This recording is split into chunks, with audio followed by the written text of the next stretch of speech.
Good afternoon. I wanted to talk about the number one request that I get when I'm working with a client or a family or whoever. When I ask them, "What do you want to work on?"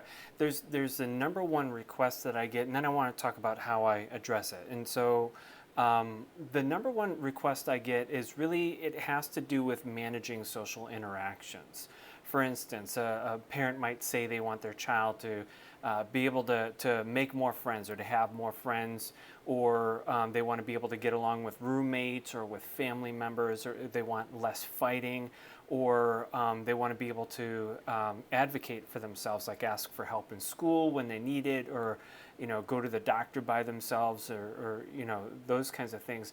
And at the center of all of these interactions, I find the art or the ability to engage in conversation. So the skill of being able to do a conversation seems to be at the center of all of these requests and all of these needs. And most people I work with, not surprisingly, report that they really struggle with conversations. They tell me they can't follow a conversation, or they more commonly they say, "I have nothing to say in conversation." They don't know how to start, or how to start a conversation with somebody, or they feel like they're too anxious, or a lot of them say they don't even care really to engage in conversation. There's lots of reasons, but for what it comes down to is they just can't do conversations like other people seem to be able to do. And I use group therapy as one of the main interventions for helping people engage and be useful in conversations. Group therapy is usually heavily focused on the act and the skill of being useful in conversation.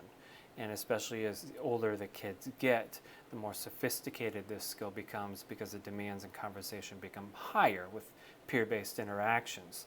And so conversation is really a collective act. Okay, it's a collective act that achieves a larger goal of something like cooperation or planning or enjoyment or entertainment or bonding, building a relationship, things like that. So it's a collective act that achieves a larger goal.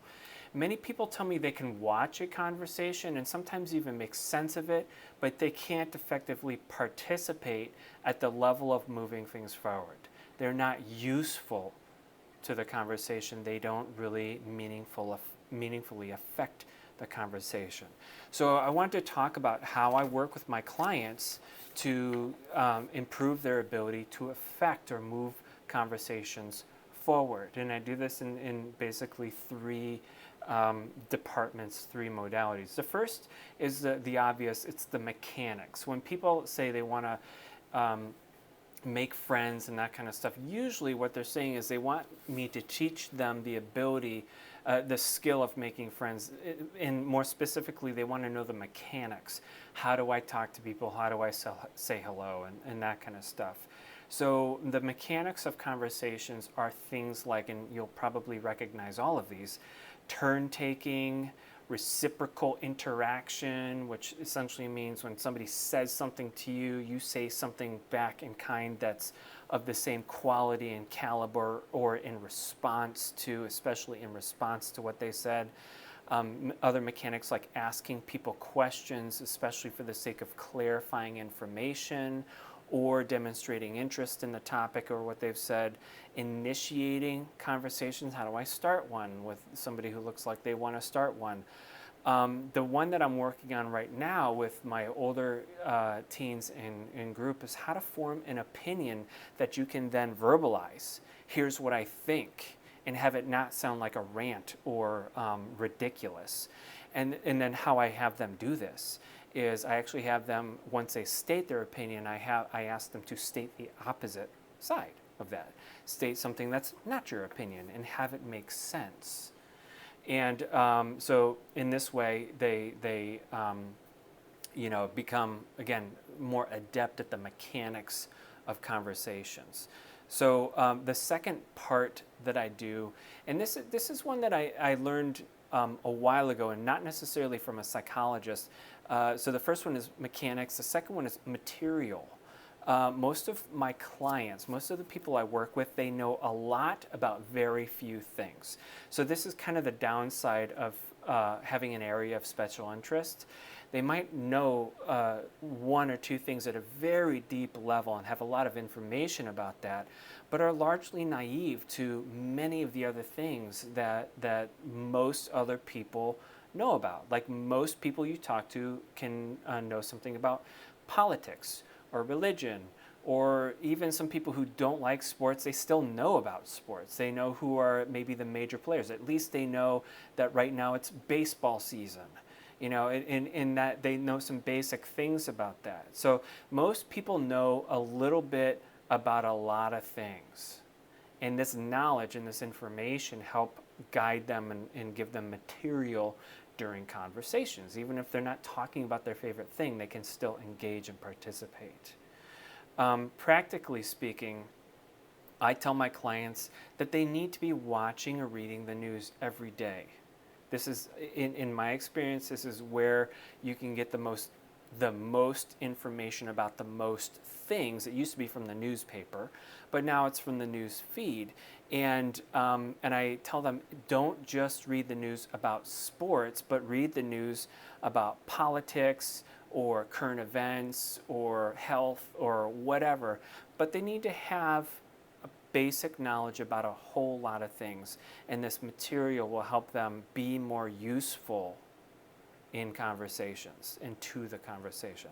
And the third piece, so I didn't have an M for this because I don't want to dilute the message here, it's practice.